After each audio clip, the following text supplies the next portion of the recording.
Hello, beautiful moms and entrepreneurs. My name is Charisse Walker, and I'm your host of the Unbreakable Mompreneurs podcast. This is a place where we come together to learn, grow, and inspire. So sit back, relax, and let's get started.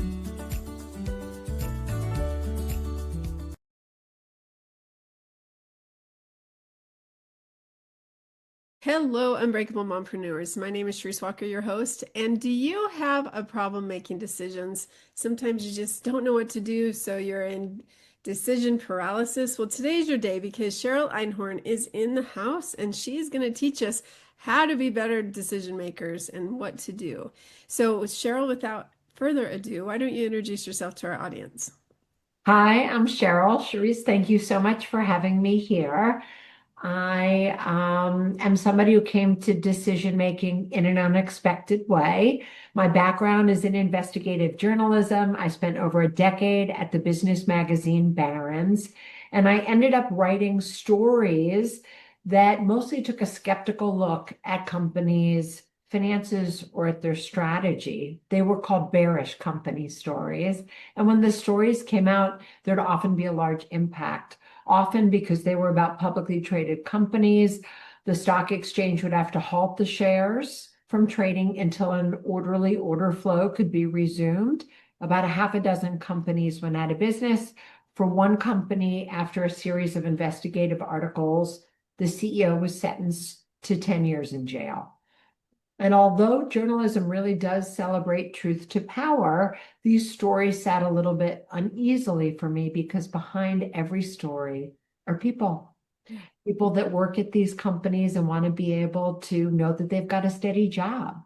People who buy the products and services of the companies that I was asking questions about. And so I just started to think about, how do I know that I'm telling stories that are true, that should be told, that I'm questioning the evidence and the people who were willing to speak to me about those articles. And that led me to realize that there is no system out there that really thinks about all these assumptions and judgments that we make about the way that we move through the world, what we now call cognitive biases. And so with my background in research, I put together a system for problem solving that I now call the AREA method. It's an acronym for the steps of the process. And since that time, I've written 3 books about complex problem solving and decision making to help people with personal problems, professional problems, to help them think about the psychology of their own decision making, to help them make financial decisions. And then at the beginning of 2026, to help people using artificial intelligence with decisions. That is amazing. Congratulations on all your success in your books, because I know what it's like to write a book. I'm doing the sequel to this one. And I think as entrepreneurs, sometimes it's like, I mean, there's different types of personalities, but you're a bull and you've made your decision, you're going to go gung-ho, nothing's going to get in your way. Like a bowling ball is kind of how I think, and the pins are getting knocked over to the point where the bowling ball is being held and you haven't let go because you don't know if it should be on this side or down the middle. And I think decision making is so important. And how do you help people who are in that paralysis where I don't know, like I know I'm supposed to do something, I know I'm called and this is what I like to do, but I don't know how to go about doing it, or I don't know if it, like for me, like I'm a realtor, I'm a lender, I'm an author, I'm a podcast host, and so we're all 1,000 hats. So how come it's so important to like make that decision and just take the first step and start going? It's a terrific question. Decision making is important because that's how we get to the future, right? We have to choose that path forward. And even when we don't choose, that's a choice, right? Yeah. So what you were asking specifically about analysis paralysis, Yeah. my research shows there's 5 dominant ways that people approach decisions. And primarily one of those archetypes ends up in what you're calling analysis paralysis. And these are people that I refer to as the thinker. They are people for whom it is very important that they weigh their options. So they tend to have a relative and comparative focus between things. And they have a tough time because they sit in analysis, seeing the gray complexity between the options, right? They end up, therefore, with sort of unequal weightings and prioritization between things. And that can be helped in a couple different ways. One is at the outset of problem solving, having a very clear definition of the problem you're solving, right? Generally, people look at a problem, it's open-ended. That's very difficult because there's many possibilities. And somebody who's a thinker really wants to investigate those. And thinkers want to mitigate the downside. These are generally cautious and very careful decision makers. So they have a real loss aversion. They would rather prevent the downside than either have the best possible outcome or the best outcome possible. And so really clearly inverting the problem they're solving and turning it upside down to, instead of saying, what is it that I want, to actually saying, how will I know that the decision has succeeded for me? And identifying a vision of success takes open-ended problem solving and instead gets really clear on what has to happen in the outcome of the decision for you to know that it's been a success. Now, instead of having, let's say, 8, 9, 10 different variables that you could be matching up against each other, what are the 1, 2, maybe 3 things that if they don't work out in the solution, you deem that solution a failure? Well, now you've really narrowed down to 3 things that must happen. Well, you can investigate those 3 things, you can research them, you can analyze them, and you've now taken something, instead of being this really big open possibility, and at the very outset of problem solving, given you're something that is a very concrete pathway to be able to follow forward. Such good advice. So what do you do for those people that, like, I've met several people that they're serial course takers and they go from one course to next course to next course, or maybe they take multiple at the same time. And so then they can't ever get their feet out from under them and like take the step. And the 4 years go by or 5 years go by and they haven't done anything. They have all this knowledge, but they haven't done anything. What do you say to the, like, what are they struggling with, those type of people? Well, again, these are people who see many different options, right? And there is another kind of problem solver among my problem solver profiles that you could be talking about, which I call the visionary. And this is somebody who doesn't see the potential or the practical, but they see the possibility, right? They could be many different things. And so as they try to navigate forward and they're able to jump forward, they don't necessarily lay down all the details between here and there. So they're always reaching for an end goal, and that can feel like something that is constantly out of reach. And so for those people, they look for what is scarce or what is original when something that's workaday might be just fine. So if they can clearly understand what are some of the foundational pieces that they can lay down to get to that possibility, they don't have to feel like they need to keep leaping forward, and they can take more concrete steps in between. They often need help identifying those smaller movements, which don't always feel that satisfying to somebody who's got a really big picture of what could be in the future. That's cool.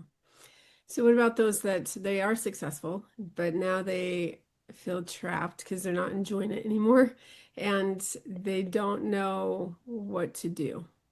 Is that similar steps that you take or no?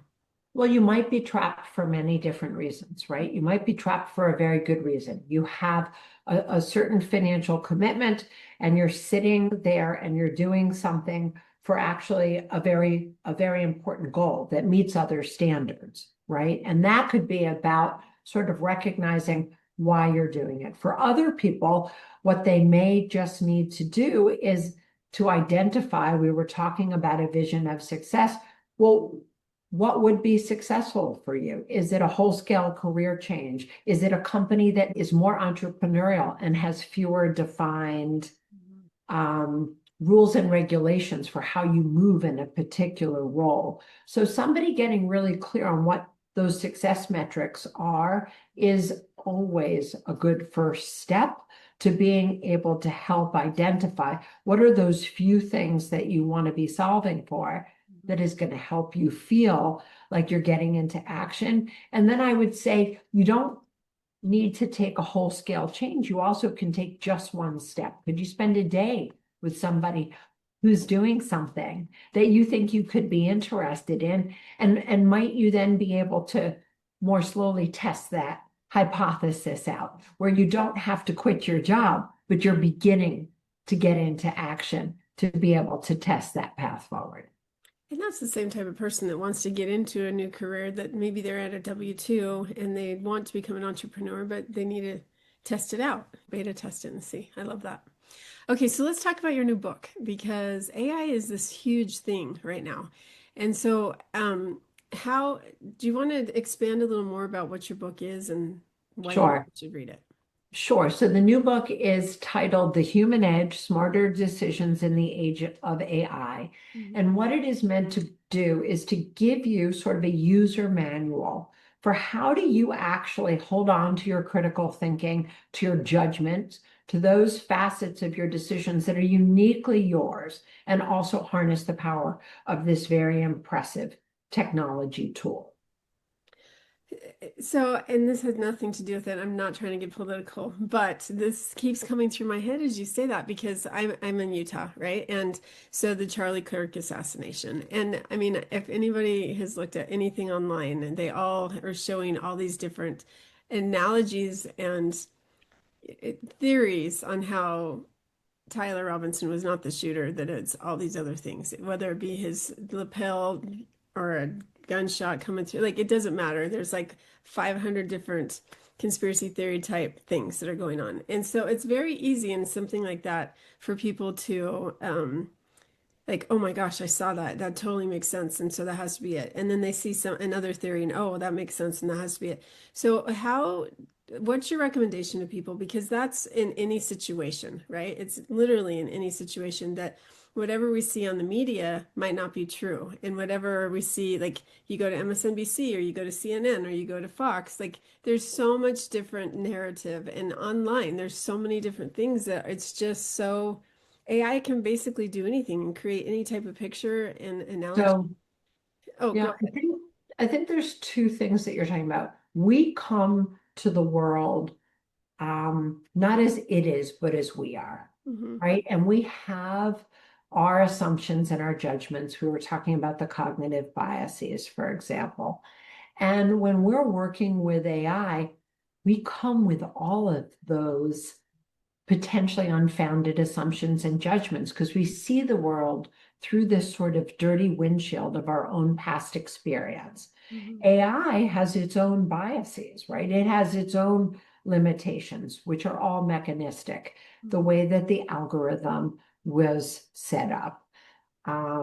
As well, this idea that it wants to please you and it fabricates and can hallucinate information, which means you always have to check and challenge it. So when we work with AI, our biases don't go away. We're actually intersecting our assumptions and judgments with AI's assumptions and judgments. And so what we really need to do is to sort of lean into about three different ways to challenge the information that we're coming up against. One, we can ask it, what's the algorithm that gave you this? How did you determine that the information that you gave me was the information that you showed me? And it will give you its sources and you can check it. The second thing to do is to be able to check it with a second algorithm. If you use a different machine algorithm, so if you're using ChatGPT, might you be using Claude or Grok or something else? The different algorithms also give you different outputs. And then you can also check it with an expert or check it yourself outside of AI so that you have a way to really press up against its information. And you can also ask it, challenge me. What assumptions and judgments might I be coming with? If I am coming to the machine and I'm favoring a particular option or pathway, I'm going to be looking for it to say, Cheryl, that's exactly right. That's what you should do. But confirming something isn't as rigorous as looking for disconfirming data. So I could be asking it, how might I be wrong? Right? If I'm assuming that the information is true, what kind of unfounded assumptions and judgments could I have? So checking your own biases, you can do with AI, and you can check AI's biases, both with AI and offline. I love that. And asterisk ChatGPT can make stuff up. So you need to, Yes. it's not It, all it correct. really can, especially, I'll just give you an example. I was looking for a citation for something, and it gave me a citation from an author who I have respect for, whose work I've read. And I was so pleased with that. Mhm. And I was about to put it into the material that I was working on. And I thought, Cheryl, you have all this research that shows that this could fabricate. You should check it. And you know what? It was totally made up. Although it fit with the body of work of what I know of this particular scholar, it was a completely made up citation. So you really do have to check. Yeah, that happened to me as well. And I'm glad that I did check. Yeah. And I love that you need to, I mean, making sure that you can corroborate it with multiple different sources Yeah. in multiple different ways is important. And I Yeah. think that's my message with what you have to say is you can't believe everything you see, hear, or read. Yeah. And so you need to be able to make that decision making on your own and come to a conclusion on your own, not from what you heard. Um, Right. And if it makes, like, I remember 9/11 that you heard something like the day of, because I had to teach a class, and they were talking about how this guy surfs the debris down and he was able to survive. Like, how is that even possible? But people were saying so many different things. So making sure it makes sense. I love that importance. So kind of a change in subject for a minute, because this is about mompreneurs. And so as a mom, what would be your advice to your children, especially in today's world where that's all they know is AI, like that they're growing up with that? What would be your advice with your children on how to use it? Yeah. So my advice to everybody is do your own thinking first, Okay. because your critical thinking skills, they're muscles. Mhm. And if you don't use them, they're going to atrophy. And it's very easy to open up one of these chat windows and ask something that you want to be able to puzzle through on your own. There are going to be times where you're not using AI or you're talking with another human being, and you want to be able to know that you have those thinking skills, because your decisions are the only thing you actually control. Mhm. So you don't want to turn that over to anybody. I like that. Great advice. Okay, so if you were sitting on a park bench and this 9-month pregnant woman comes and sits next to you, and like her first child, what would be your advice to that mom? And it could be not just as a new mom, but any part of what you've learned as being a mom. What would be your advice? It's all going to work out, is my very first piece of advice, right? There's no idea of perfect. Yeah. And even when you make a good decision in one moment, wait a few minutes. That same decision won't necessarily work out, and that's okay too. And I think there's a couple things I think I've really learned. One is it's really important to be present Mhm. with another person. And that's certainly true with your children, Yeah. right? Because there's a lot more going on in a conversation than just what somebody's saying. There's how they're feeling, how they're receiving the information. And I would also say that one kid is not like another. So what works with one child isn't going to work with the other one. And it gives you a chance to constantly learn in real time. Mhm. So not rushing, I think, is also important, Mhm. because if you're rushing, you're missing things. But as long as the child, and I think this is true with anybody who you love, if they really get a sense that you are there for them and you support them, and that they just have love that's not going to go away, there's an awful lot of leeway to make mistakes, and there will be mistakes, and you can collect those as your own data set of things to learn from. I want to go back when you said the only thing you have control over are your decisions, and AKA free agency, right? And I think that as parents, we try to take that free agency away from our kids. And sometimes they have to be able to make those decisions on their own so that they can learn from them. And it's hard because, especially, it's hard parenting adult kids because they make decisions. You're like, I wouldn't do that because you either seen it or you've done it, and you're like, bad decisions. You're not going to like that. But making sure that our children realize that they have the ability to mess up, especially if they're still in the house, and that they can correct those things. I love that you talk about making sure that they know you love them so that they can have the leeway they need to be able to make those decisions, good or bad. Yeah, I also think there's a really interesting lesson that I've certainly learned the hard way in parenting, which is it doesn't work to have a lot of rules. Like, what are your absolute hard and fast rules? Because it's hard to toe the line, Mm-hmm. right? It's hard to toe the line. So to figure out like what are maybe the 3 or maybe 5 things that you really care about that have to be done a certain way. Maybe it's no drinking and driving, whatever those few things are. Mm-hmm. And then the other things really have to slide, because if you have too many rules, they don't know what to listen to. Yeah. And I think that's true for us as well. If you put a lot of rules, which one should I pay attention to? So figuring out what the big things are that you really care about, and those you got to hold hard and fast to. And the rest are mistakes they can make. What are your non-negotiables, basically? Right. Yeah. What are your non-negotiable?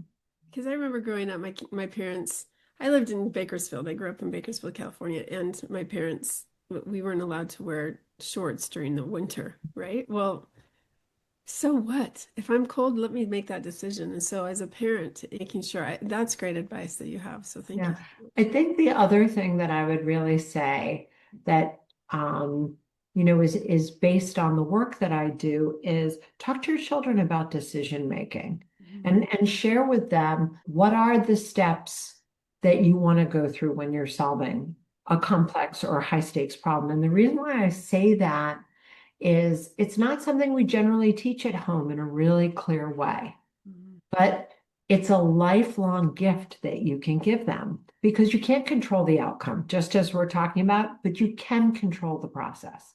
That's up to you. Good advice. Well, if our listeners wanted to learn more about you or find you, or even buy your books, how would they do that? Well, you can find me at areamethod.com, AREA method.com. And I hope that you will connect with me, Cheryl Strauss Einhorn, on LinkedIn. I have a newsletter there, and I would love to have an opportunity to connect with people and to share my books and work and help you make your big decisions better. Thank you so much, Cheryl, for being on. Thank you so much for having me. And Unbreakable Moms, lots of good information, always good information, golden nuggets. That decision making is something you have control over, only you. And so don't let anybody else affect that. You get to decide. And so go out and make it a great day. Beautiful moms, remember, you are unbreakable. Keep illuminating the world with your strength, pursuing your dreams, and reveling in the splendor of motherhood. This is Charisse Walker, bidding you farewell for now. Stay tuned for more empowering conversations on the next episode of the Unbreakable Mompreneurs podcast. Until then, keep shining bright. Signing off with love, Charisse Walker.